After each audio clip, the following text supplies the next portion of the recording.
Bonjour à tous, bienvenue dans Entre nous. On se retrouve comme chaque jeudi à 16h sur ICI Télévision. Aujourd'hui, notre invitée est Madame Valérie Plante, mairesse de la ville de Montréal, ainsi que de l'arrondissement de Ville-Marie. Bonjour Madame la mairesse, bienvenue. Merci, je suis très heureuse d'être avec vous. Écoutez, plaisir partagé, vraiment merci à vous d'être avec nous aujourd'hui sur le plateau. Pour tous nos téléspectateurs, on a une grande communauté qui nous suivent, qui sont issus de la diversité. Oui. Alors juste pour se remettre un petit peu à jour, ma première question serait, qu'est-ce qui vous a poussé ou qu'est-ce qui vous a donné envie de vous présenter en tant que mairesse de Montréal? C'est une bonne question. En fait, avant de devenir mairesse, moi, je travaillais dans le milieu communautaire. J'ai fait des études universitaires en anthropologie. Et donc, j'ai toujours beaucoup travaillé avec les gens, toujours travaillé à améliorer la vie de différentes communautés. J'ai travaillé avec des femmes victimes de violences conjugales, avec différentes communautés culturelles également, et aussi avec des personnes en situation d'itinérance. Donc, très large, mais au final, moi, j'avais envie de voir, est-ce que je peux amener mes intérêts puis mon goût d'améliorer la société à un autre niveau. Et j'ai essayé la politique. Et puis, j'ai aimé la politique et clairement, la politique m'a aimée, ou en tout cas, oui, assez... ça se passe bien pour oui, exactement. Assez pour devenir élue la première fois comme conseillère de ville dans Ville-Marie.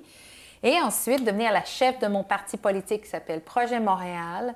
Et de dire, ben voilà, je m'en vais à la mairie. Je veux devenir la première femme mairesse de Montréal. Oui, et puis voilà, la population m'a donné sa confiance. Alors, je suis extrêmement privilégiée d'avoir ce rôle.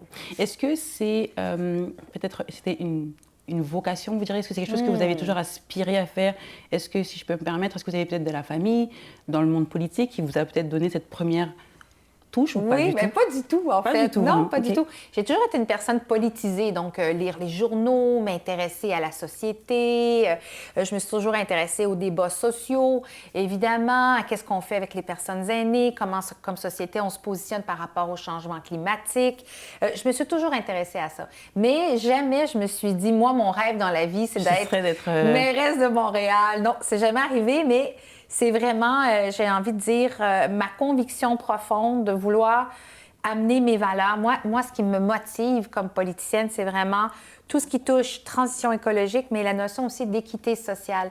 Qu'est-ce qui fait que dans un quartier ou dans une ville ou sur la planète, on n'a pas nécessairement tous accès aux mêmes opportunités, on n'est pas considéré de la même façon, dépendamment de qui on est, notre genre, la couleur de notre peau, notre statut socio-économique. Donc moi, je suis beaucoup là-dedans et ce que je veux, c'est que j'avais envie d'amener ces valeurs-là à Montréal pour que ça soit une ville encore plus inclusive, puis une ville accueillante où tout le monde a sa place.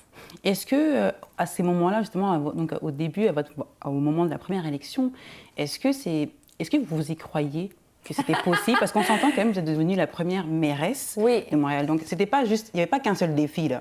Non, il y avait plusieurs défis. Oui, voilà. Oui, vous avez bien raison.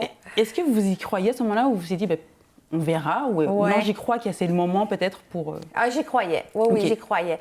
Il y a d'autres femmes avant moi qui ont tenté leur chance en politique municipale.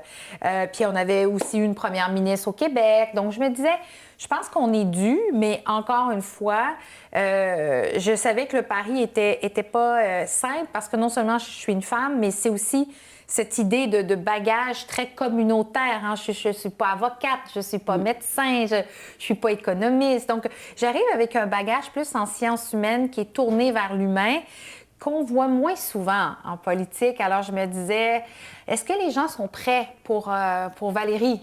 Ça, et voilà, ils étaient prêts, mais on est arrivé avec des solutions en campagne électorale. On a parlé vraiment d'enjeux très concrets, le transport, l'habitation. Comment est-ce qu'on s'assure, encore une fois, que les quartiers se développent aussi? Parce qu'on voit qu'il y a c'est pas la même chose grandir à Outremont que grandir à Montréal-Nord. Il y a des vraies inégalités. Que grandir dans le centre-sud, c'est ça. Alors, il faut s'intéresser. Et moi, ce que j'aime, c'est la complexité des enjeux. C'est peut-être mon bagage universitaire, mais pour moi, une solution, quand on me la présente, je dis toujours, ça me semble une bonne solution, mais est-ce qu'on a regardé l'ensemble des facteurs qui pourraient peut-être venir renforcer la solution? Moi, c'est ce que j'aime beaucoup dans mon travail. Trouver des solutions à des enjeux complexes je suis confortable dans cette complexité-là parce que la vie, elle est complexe. Oui, trouver des solutions la société, vraiment elle est complexe. On a besoin de solutions, exactement. Oui, exactement. Et justement, est-ce que vous diriez que votre parcours, justement, en anthropologie, votre formation, comme vous disiez, c'est différent d'habitude des mères qui ont peut-être plus une formation économique, ce genre de choses. Est-ce que vous diriez que ce parcours-là vous a aidé, cette formation, dans votre position de mairesse, ou ça vous a peut-être desservi?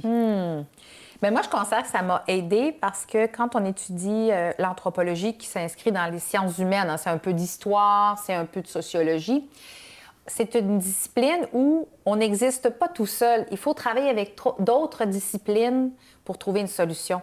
Alors, c'est pour ça que je pense, quand je disais la complexité, moi, je suis convaincue que mon bagage m'a amené vraiment à pouvoir avoir une vision plus 360. Plutôt que de voir seulement dans un tunnel, il faut pouvoir agrandir. Et puis aussi, tout le travail que j'ai fait aussi avec des organismes communautaires m'a permis de travailler avec des gens pour qui les solutions... En fait, pour moi, je considère que ce sont les gens qui vivent des problématiques qui sont les experts de leur... Oui, de la situation, évidemment. Ils sont à même mieux d'en parler. Absolument. Donc, il faut les écouter, il faut les entendre, il faut consulter. Alors que ce n'est pas peut-être toujours le cas. C'est pas toujours le cas. Donc, une approche, je dirais, du bas vers le haut plutôt que traditionnellement du haut vers le bas. Mais est-ce que ce petit côté, entre guillemets, où vous avez l'air d'aller, entre guillemets, à contre-courant, est-ce que quand vous êtes arrivé, c'est quelque chose que vous avez pu imposer comme ça, ou est-ce que peut-être on vous a dit, pour l'instant, il faut suivre un petit peu le... Oui, le moule. Le moule. Possible, le moule. Oui, c'est sûr que ça a surpris. Certains milieux étaient inquiets. Elle se demandait est-ce que cette mairesse, avec son bagage, qui est intéressant, mais est-ce qu'elle va comprendre les enjeux économiques ou autres? Mais, alors, moi, quand je suis devenue mairesse, j'ai passé beaucoup de temps à discuter avec les différents partenaires, à aller vers eux pour leur expliquer ma vision de la ville, la vision de la ville et comment est-ce qu'on peut rassembler. Je pense que ça, c'est une de mes forces. C'est que moi, je parle avec tout le monde, même les gens qui ne pensent pas comme moi. Et si on veut changer la société, il faut qu'on se parle. Oui. Si on se braque et on ne parle pas aux gens qui sont différents de nous, on n'y arrivera jamais. En effet. Donc, cette idée de rassembler, d'en arriver puis faire des compromis aussi. Parce que, bien sûr, le jour où on devient mairesse, on est la mairesse de tout le monde, pas juste des gens qui ont voté pour moi. C'est vrai. De tout le monde. Alors ça aussi, je le garde toujours en tête. Merci, en tout cas. On va faire une petite pause et on revient dans un instant. À tout de suite.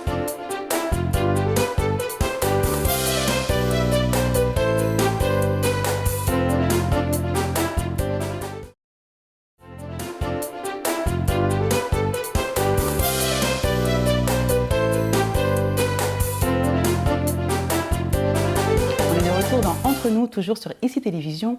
Madame la mairesse, on continue donc notre échange.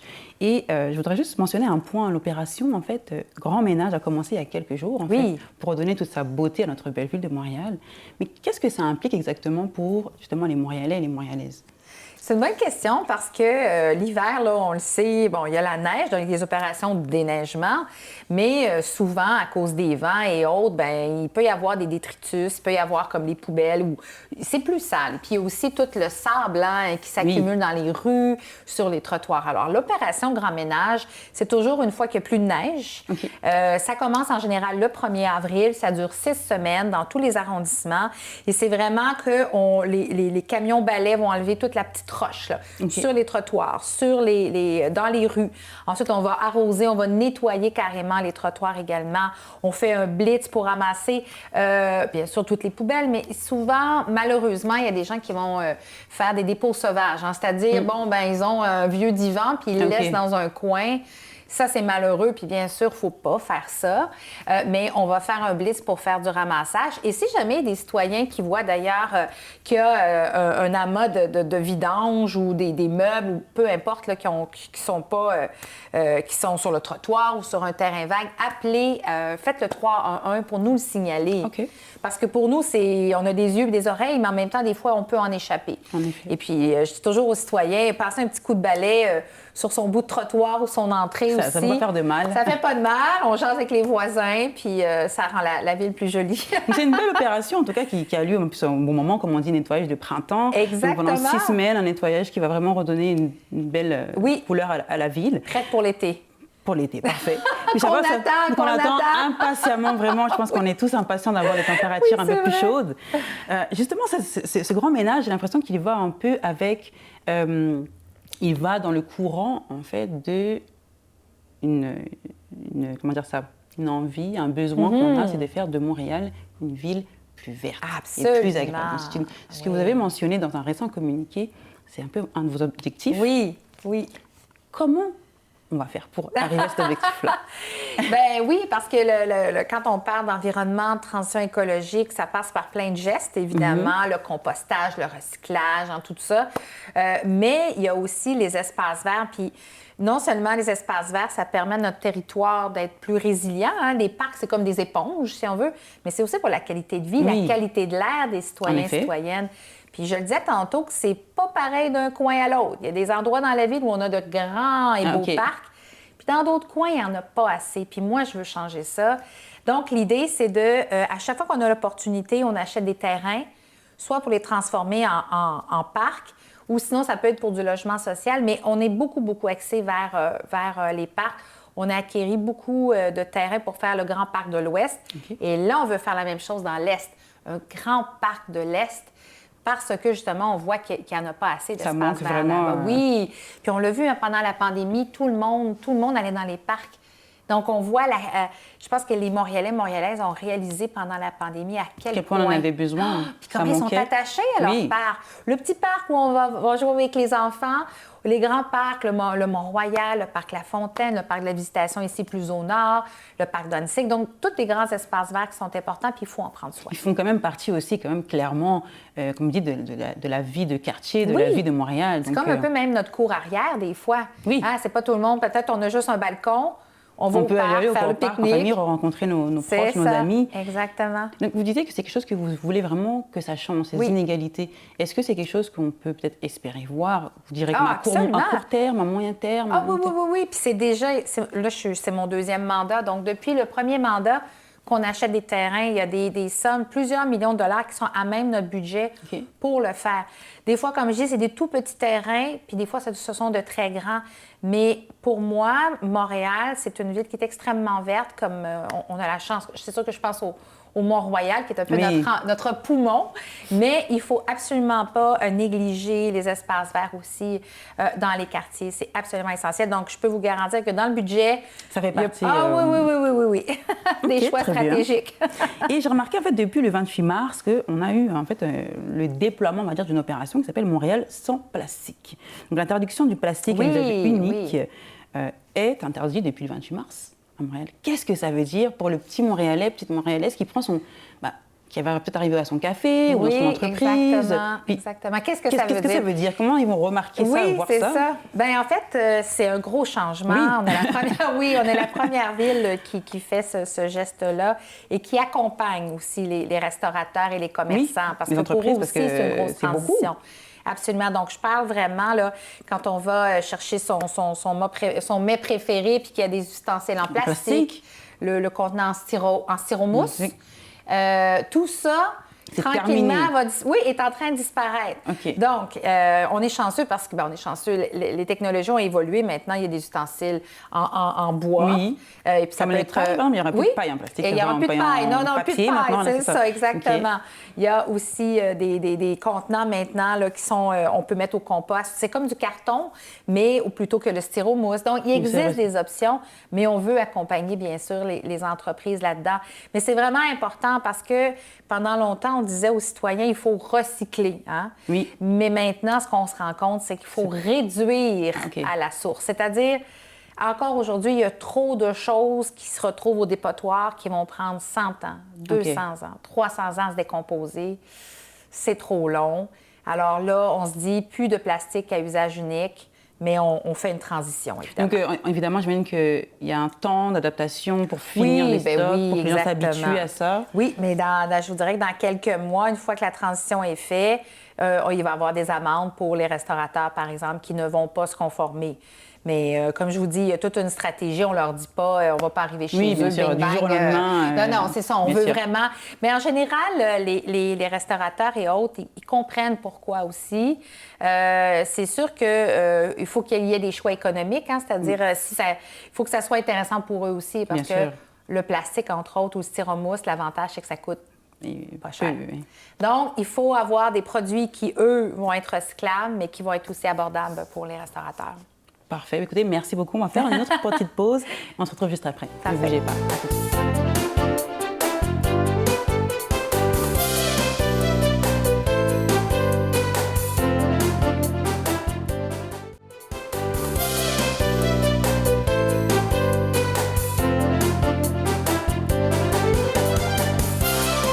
On se retrouve donc Entre nous sur ICI Télévision. On aborde maintenant la troisième et dernière partie de notre émission, toujours en compagnie de la mairesse de Montréal, Valérie Plante. Donc, dites-moi un petit peu, là, on a parlé de plusieurs sujets, l'écologie qui est vraiment important, et puis aussi l'importance quand même de se tourner vers le vert encore et encore pour la ville. Et il y a un sujet quand même qui est assez important et qui nous touche tous, c'est le logement. Ah, absolument. C'est la crise du logement fondamentale. Ouais. Déjà, pour revenir à la source, là, parce que c'est une crise, mais d'après vous, quelle est la source de ce problème? Oui, ben... on lance un livre. ça, je vais écrire une thèse là-dessus. Mais c'est un problème dans la mesure où, depuis plusieurs années, les prix de l'habitation augmentent beaucoup. Hein? Il y a ça. Ça veut dire qu'il y a plus de gens qui veulent acheter ou construire à Montréal, ce qui est une bonne nouvelle, mais ça met une pression. Hein? Ça met une pression. Il y a aussi le fait qu'il y a beaucoup de logements à Montréal qui se retrouvent maintenant sur des plateformes de location à court terme, comme Airbnb. Oui. Hein, comme pour donner un exemple. Et ça veut dire, il y en a qui sont légaux, ça va bien, mais tous les illégaux, ça, c'est vraiment des logements où on les a pris, puis il y a des gens qui n'habitent plus là. Il n'y a plus de Montréalais qui habitent là, c'est un problème, mais on s'y attaque, évidemment, avec des inspecteurs. Puis finalement, la dernière raison, c'est que le gouvernement du Québec, depuis plusieurs années, n'a pas investi dans sa mission de faire du logement social. Le logement social, là, ça peut être une personne aînée à faible revenu, une personne autochtone qui a besoin d'être dans sa communauté. Ça peut être également une maman monoparentale qui travaille au salaire minimum. C'est plein de gens à Montréal qui pourraient en profiter. Et il y a 24 000 ménages à Montréal qui attendent du logement social. Alors moi, comme mairesse, il y a des choses sur lesquelles je peux agir. J'ai acheté des terrains et des bâtiments pour faire du logement social, entre autres. Là où le bas blesse, c'est quand c'est le gouvernement, c'est dans sa mission d'État de faire du logement social. Alors, il doit injecter des fonds, ce qui n'a pas été fait depuis plusieurs années. Alors, moi, je talonne le gouvernement pour prendre ses responsabilités et nous, on est là pour faciliter la vie au logement social, si on veut, en disant, ben voilà, voici des terrains. On les paye avec l'argent des contribuables, mais on les donne ensuite pour les organismes pour pouvoir les construire. Donc, c'est un paquet d'éléments qui fait que c'est de plus en plus difficile et de plus en plus cher de se loger à Montréal. Et donc, pour vous, le plus important, là maintenant, à Montréal, est-ce que c'est donc, comme vous dites, ce serait de construire de nouvelles constructions, on pourrait les transformer, donc les mettre au service de ces personnes-là, ou est-ce que ce serait de réaménager peut-être des espaces vacants, des espaces qui sont peut-être moins utilisés, et de les mettre au service? Donc, Bien, en fait, tout est possible. Je pense qu'il n'y a pas une solution parce que la question de l'habitation, c'est vaste aussi. Puis je parlais de logement social, mais il y a des gens aussi de la classe moyenne qui ont de la difficulté à se loger. Oui. Alors, il faut aussi trouver, nous, à Montréal, on offre des subventions pour quand on achète une première maison. Donc, on cherche des solutions. Puis, ce que vous dites de transformer des bâtiments à bureaux, par exemple, en logement, c'est possible, mais encore une fois, quand ce sont de vieux bâtiments, bien sûr, transformés, ça devient... ça revient quasiment au même au même, c'est tellement cher, compliqué. En effet. Donc, moi, ce que je dis aux Montréalais et Montréalaises, c'est que moi, je suis là pour veiller, de défendre le droit aux Montréalais d'avoir un toit au-dessus de leur tête. C'est un droit fondamental. Moi, ce que je dis, répète, c'est pas un luxe. Oui. C'est pas un luxe. Si on veut pouvoir travailler, étudier, contribuer à la vie en société, il faut un toit au-dessus de sa tête. Alors, j'interpelle beaucoup ceux et celles qui ont les moyens, c'est sûr, les gouvernements, mais nous, on va continuer à innover et trouver, à sortir de terre des projets innovants. C'est juste que ça ne va pas aussi vite que ça devrait. C'est un long combat, on s'entend. Un très long combat. Malheureusement, oui. c'est un combat. Mais on avance. Moi, je pense un jour à la fois, on avance. Oui, mais... Oui. On est dans ce chemin-là, c'est l'objectif. C'est sûr, mais comme on voit beaucoup de personnes en situation d'itinérance, on voit beaucoup plus de gens qui sont dans l'aide alimentaire. Donc, c'est dur. Pour l'inflation, c'est dur. Donc, il faut travailler main dans la main. Et moi, j'interpelle vraiment le gouvernement actuel. Et pourquoi c'est aussi long dans ce cas-là? Parce que là, comme vous dites, on parle d'un problème fondamental. On s'entend qu'il n'y a même pas besoin de discuter de ça. Non, je suis d'accord avec vous. Pourquoi alors c'est aussi long? C'est un choix politique du gouvernement du Québec de ne pas investir dans le logement social depuis plusieurs années. Alors, c'est ce que je vous dis, là, c'est un choix politique. Je comprends totalement. c'est très froid comme réponse, mais moi, je me fie sur des données. Alors, on demande au gouvernement d'investir à la hauteur des besoins au Québec, mais il faut savoir que la crise du logement, elle est maintenant aussi partout dans la province. Oui. Montréal, on est dans la métropole. C'est ici qu'il y a plus de monde. Mais il faut que le gouvernement prenne ses responsabilités.